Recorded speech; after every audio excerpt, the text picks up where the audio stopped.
हमारे चैनल को सब्सक्राइब करें और बेल आइकन को प्रेस करें सभी नोटिफिकेशन तुरंत पाने के लिए। नमस्कार साथियों, हमारे YouTube चैनल जीके स्टडी पर एक बार फिर से आपका स्वागत है। साथियों, आज हम आपके लिए लेकर आए हैं रीट लेवल 2 का सामाजिक अध्ययन की जो एक नई यूनिट जुड़ी है, यानी कि नया टॉपिक जुड़ा है एक, वो टॉपिक लेकर आए हैं हम आपके लिए। वो है महाजनपद काल। ठीक है, महाजनपद काल के बारे में हम पढ़ेंगे यहाँ पर इस चैप्टर में। तो साथियों, ये जो हम टॉपिक ले करेंगे आज, वो आरबीएससी की जो सत्र 2019-20 में चलने वाली बुक थी उससे करेंगे। बिल्कुल आप पूरे हमारे इस वीडियो में हमारे साथ बने रहिएगा साथियों। और अभी तक आपने हमारे चैनल को सब्सक्राइब नहीं किया है तो सब्सक्राइब कर दीजिएगा, जिससे आपको लेटेस्ट अपडेट जो है वो तुरंत मिलती रहे। तो साथियों, चलिए आज की ये क्लास शुरू करते हैं। आप पूरे वीडियो में हमारे साथ बने रहिएगा। यहाँ से बहुत ही इम्पोर्टेंट टॉपिक है ये, प्रश्न ज़रूर बनेगा आपके, और इस बुक से ही प्रश्न बनने के पूरे चांसेस हैं। तो साथियों, चलिए शुरू करते हैं। प्रारंभ में लोग कबीले के रूप में निवास करते थे। जनसमूह या कबीला जितने भूभाग पर रहता था वह भाग जनपद कहलाता था। ठीक है, जनपद का अर्थ है जनों का अर्थात मनुष्यों का निवास स्थान। जनपद का मतलब मनुष्यों का निवास स्थान है, और जितने भूभाग पर जो कबीला है या जो लोग हैं वो रहते थे वो पूरा जनपद कहलाता था। इन जनपदों की अपनी शासन और कानून व्यवस्था होती थी। इनमें से कुछ जनपद राजतंत्रात्मक थे व कुछ जनपद गणतंत्रात्मक थे, यानी कि दोनों तरह से संचालन होता था। कुछ राजतंत्रात्मक थे तथा कुछ गणतंत्रात्मक थे। आगे देखते हैं महाजनपद। अब महाजनपद क्या है?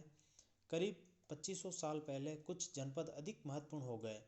ऐसे महत्वपूर्ण व बड़े जनपदों ने छोटे जनपदों को अपने राज्य में मिला लिया। इस प्रकार महाजनपद बन गया, यानी कि छोटे छोटे जो जनपद थे वो एक जनपद में मिल गए और एक बड़ा महाजनपद बना लिया गया। प्रत्येक महाजनपद की अपनी अपनी राजधानी होती थी। कई राजधानियों में किलेबंदी भी की गई थी, यानी कि हर जनपद की अपनी राजधानी होती थी, और कई जनपद में की राजधानियों में किलेबंदी भी की गई थी।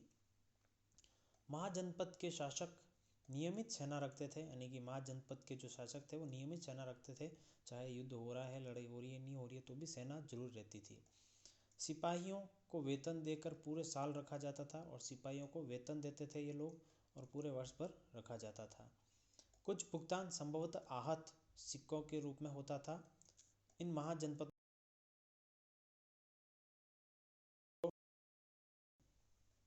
ये भुगतान होता था संभवतः जो है आहत सिक्कों से होता था, यानी कि ये जो आहत सिक्के बने हुए ये सिक्के दिए जाते थे भुगतान के रूप में। आहत सिक्कों से भुगतान होता था। 16 महाजनपदों की सर्वप्रथम जानकारी बौद्ध ग्रंथ अंगुत्तर निकाय में मिलती है। ये इम्पोर्टेंट चीज़ बन जाती है आपके लिए कि 16 जो जनपद है, महाजनपद है, उन महाजनपदों की सबसे पहले जानकारी कहाँ मिलती है? तो अंगुत्तर निकाय में मिलती है। ये बौद्ध ग्रंथ है, ये इंपॉर्टेंट है, इसको आप नोट करके रखिएगा, क्वेश्चन बन सकता है, पूरी संभावना है। अब यहाँ पर एक मानचित्र पर आप एक नज़र डाल दीजिए। ये मानचित्र है भारत का। पहले जो भारत था उस समय में वो इस प्रकार था, जहाँ पर ये सारे जनपद दिखा रखे हैं। ये जनपद दिखा रखे हैं। आप इस मानचित्र का स्क्रीनशॉट भी ले सकते हैं सेव रखने के लिए, बाद में देख सकते हैं आप आराम से। चलिए आगे देखते हैं इसके बारे में क्या है आगे। हाँ, अब ये 16 महाजनपद जो है यहाँ दिए हुए हैं आपको एक साथ।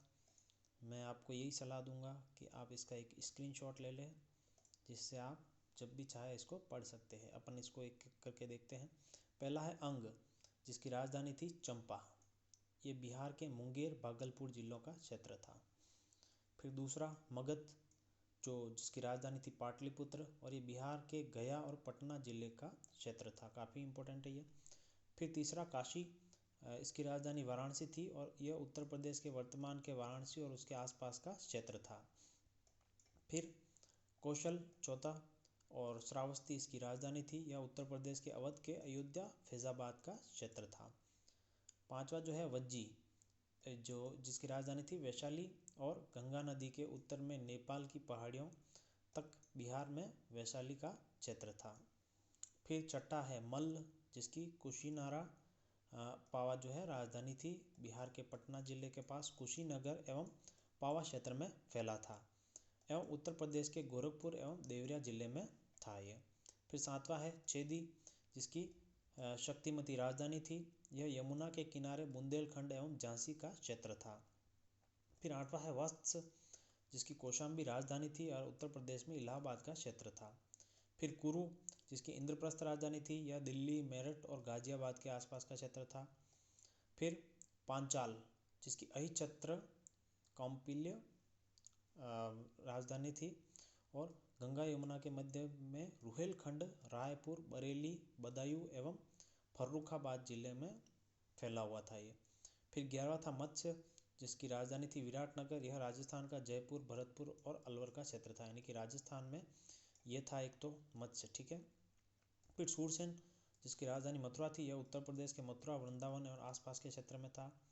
फिर अश्मक, जो पोतन, जिसकी राजधानी थी और यह दक्षिण में गोदावरी नदी के तट पर फैला दोनों ओर का क्षेत्र था।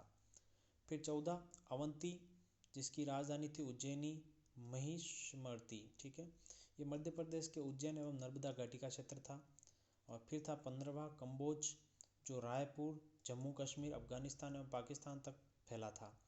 और 16वां और आखिरी था गांधार, जो तक्षशिला, पूर्वी अफगानिस्तान, जिसमें कश्मीर घाटी एवं तक्षशिला का भूभाग सम्मिलित है। तो साथियों, ये हमने 16 महाजनपद देखे और उनकी राजधानियाँ देखी है। राजस्थान में फैला महाजनपद जो था मत्स्य था और इसकी राजधानी विराटनगर थी। यह राजस्थान के जयपुर, भरतपुर और अलवर के क्षेत्र में फैला हुआ था। ये भी ध्यान रखिएगा, इंपॉर्टेंट करके। चलिए, आप इसका स्क्रीनशॉट जरूर रख लें, काम आएगा आपके। अब अपन एक एक करके देखेंगे यहाँ पे महाजनपद, प्रमुख महाजनपद देखेंगे यहाँ पर। पहला है मत्स्य। इस राज्य का विस्तार आधुनिक राजस्थान के अलवर जिले के चंबल नदी तक था। इसकी राजधानी विराटनगर, जयपुर से अलवर जाने वाले मार्ग पर स्थित वर्तमान नाम बैराट है। इसका बैराट सभ्यता भी है जयपुर में, सुना होगा आपने, वही। महाभारत के अनुसार पांडवों ने यहाँ अपना अज्ञातवास का समय बिताया था। महाभारत के अनुसार यहाँ पर पांडवों ने अज्ञातवास का समय बिताया था। वहाँ पर एक भीमलत तालाब भी है, पहाड़ी भी है, ऐसा कुछ है वहाँ पर बहुत सा। फिर दूसरा है काशी। कई बौद्ध जातक कथाओं में इस राज्य की शक्ति और उसकी राजनीतिक महत्वाकांक्षाओं के बारे में चर्चा हुई है। यह संभवतः प्रारंभ में महाजनपद काल का सर्वाधिक शक्तिशाली राज्य था। इसकी राजधानी वाराणसी थी और अपने वैभव, ज्ञान एवं शिल्प के लिए बहुत प्रसिद्ध थी। महाजनपद काल का अंत होते होते यह कौशल राज्य में विलीन को काशी को जो है उस समय का सर्वाधिक शक्तिशाली राज्य माना जाता था और ये जो यहाँ ज्ञान और शिल्प के लिए बहुत प्रसिद्ध था ये। और महाभारत काल का अंत होते होते यह कौशल राज्य में विलीन हो गया। फिर आता है तीसरा कौशल। इस राज्य का भू विस्तार आधुनिक उत्तर प्रदेश के अवध क्षेत्र में था। रामायण में इसकी राजधानी अयोध्या बताई गई है। प्राचीन काल में दिलीप, रघु, दशरथ और श्री राम आदि सूर्यवंशी शासकों ने इस पर शासन किया। बौद्ध ग्रंथों में इसकी राजधानी श्रावस्ती कही गई है। बुद्ध के समय यह 4 शक्तिशाली राजतंत्रों में से एक था। कौशल ये जो है इसमें बताया गया है कि ये राजा दशरथ, श्री राम जी आदि ने, सूर्यवंशियों शासकों ने इस पर अधिकार किया रखा था।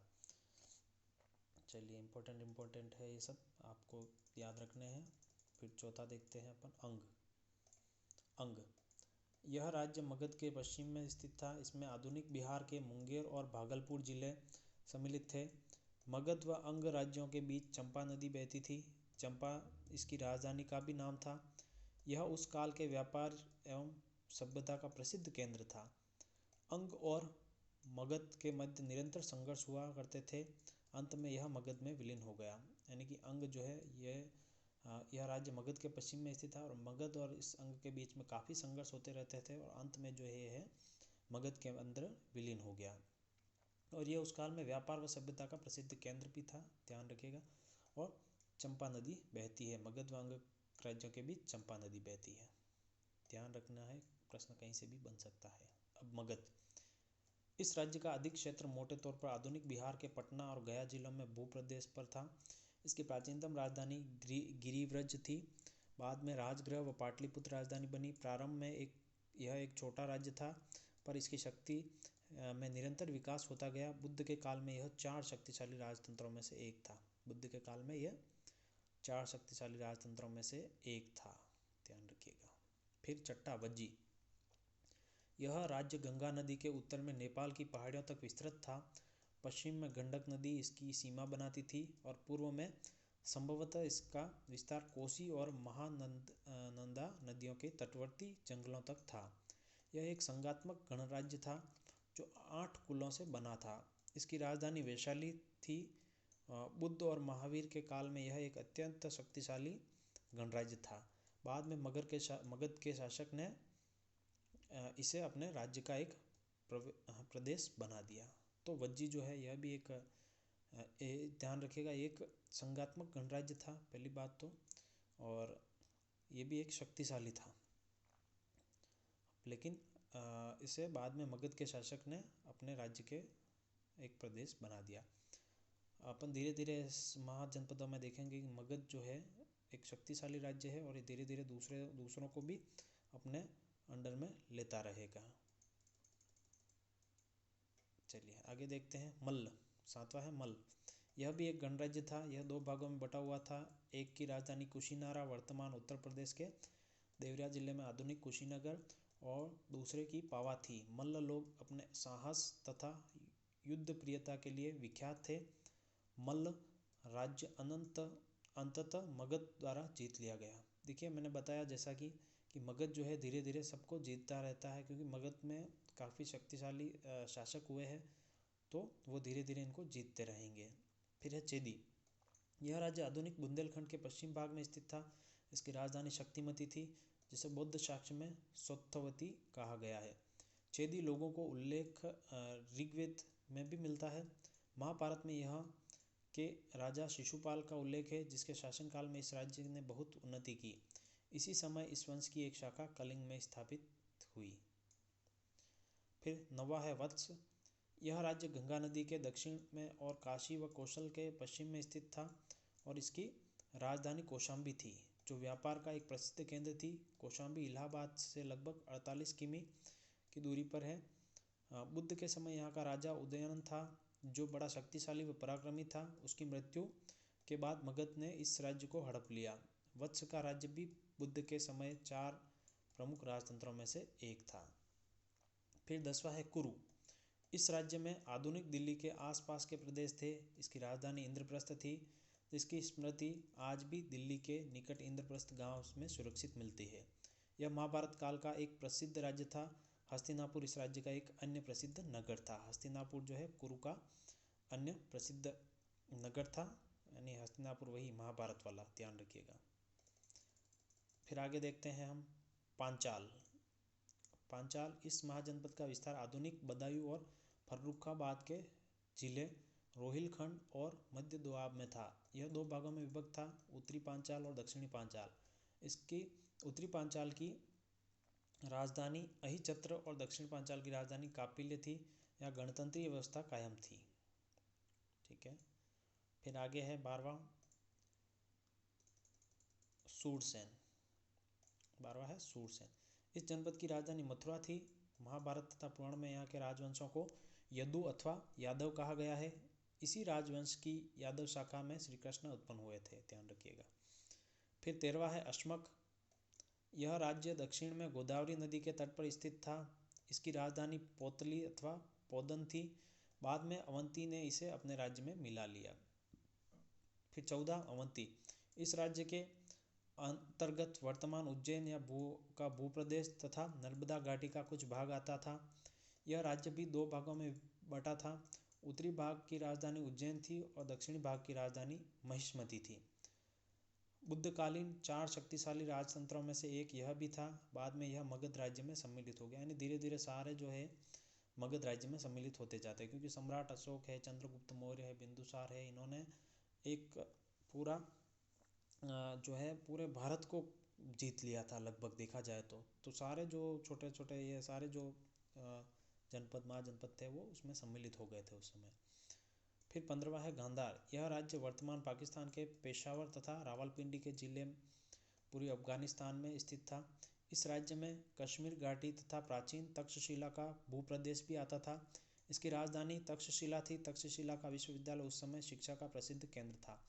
तक्षशिला जो है उस समय शिक्षा का प्रसिद्ध केंद्र था और गांधार की राजधानी थी तक्षशिला। ठीक है।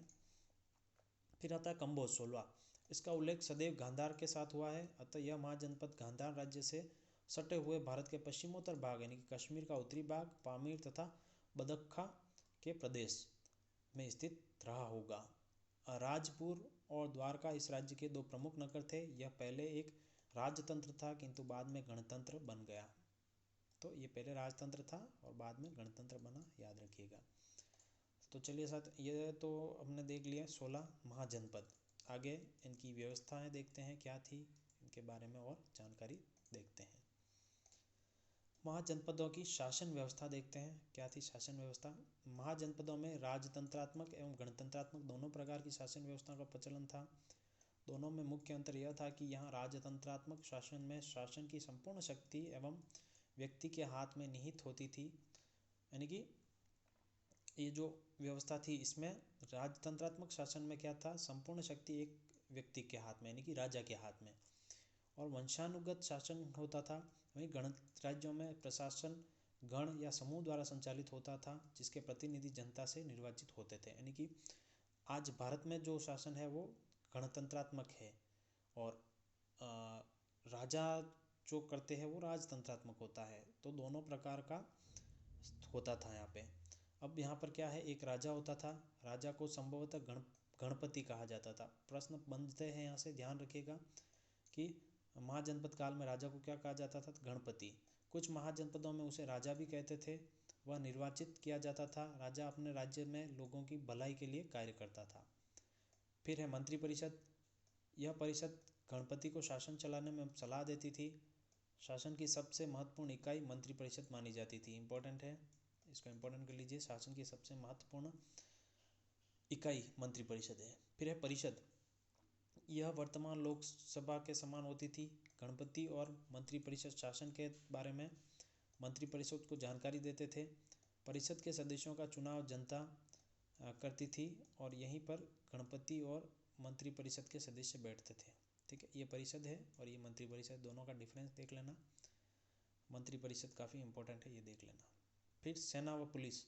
गणराज्य की रक्षा के लिए सेना और सेनापति होता था। युद्ध के समय जनता सेना का साथ देती थी। बड़े बड़े नगरों एवं राजधानी की देखभाल के लिए पुलिस व्यवस्था भी थी, यानी कि उस समय सेना भी थी और पुलिस भी थी, दोनों मौजूद थे। अब देखते हैं अपन न्याय के बारे में। न्याय गणराज्य में न्याय की अच्छी व्यवस्था थी।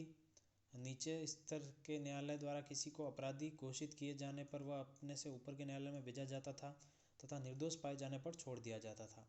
राजा, यानी कि यहाँ पर देखिए क्या होता था, अगर कोई नीचे के अदालत में दोषी पाया जाता था तो उसे ऊपर की न्याय अदालत में भेजा जाता था एक बार और उसको पूरी प्रक्रिया को अपनाने के लिए कि ये दोषी है कि नहीं, पूरा साबित करने के लिए। और निर्दोष होता था तो उसे छोड़ दिया जाता। इतनी अच्छी व्यवस्था थी न्याय की उस समय। राजा न्याय का सर्वोच्च अधिकारी होता था, जो सभी न्यायालयों द्वारा अपराधी बताए जाने के बाद ही दंड देता था। यानी कि दंड राजा देता था, लेकिन सारे न्यायालय जब उसको दोषी घोषित कर देते थे तब जाके वो दंड देता था। फिर एक कर एवं आय व्यय। महाजनपदों के राजा विशाल किले बनाते थे और बड़ी सेना रखते थे, इसलिए इन्हें प्रचुर संसाधनों एवं कर्मचारियों की आवश्यकता होती थी।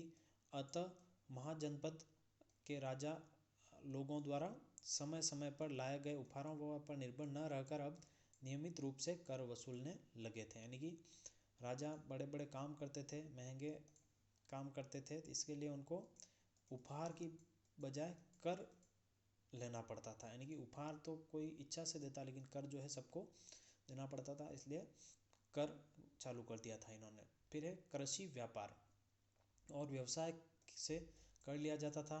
वनों और खदानों से होने वाली आय राज्य की होती थी। इससे मंत्रिपरिषद, सेना और पुलिस का खर्च चलाया जाता। यानी कि वनों और खदानों से जो आय होती थी वो तो पूरी राज्य की होती थी और कृषि, व्यापार और व्यवसाय से कर लिया जाता था। फिर देखते हैं समकालीन बौद्ध एवं जैन साहित्यिक स्रोतों के आधार पर जानकारी मिलती है कि भारतीय इतिहास में 6ठी शताब्दी ईस्वी पूर्व को एक महत्वपूर्ण परिवर्तनकारी काल माना जाता है। इस काल में प्रायः आरंभिक राज्यों को नगरों, लोहे का प्रयोग और सिक्कों के विकास के साथ जोड़ा जाता था। इसी काल में बौद्ध तथा जैन साहित्य सहित विभिन्न दार्शनिक विचारधाराओं का भी विकास हुआ, यानी कि बौद्ध, जैन और अनेक दार्शनिक विचारधाराओं का विकास भी इसी काल में हुआ था। लगभग 700 ईस्वी पूर्व तक लोहे का प्रयोग पहले से अधिक होने लगा था।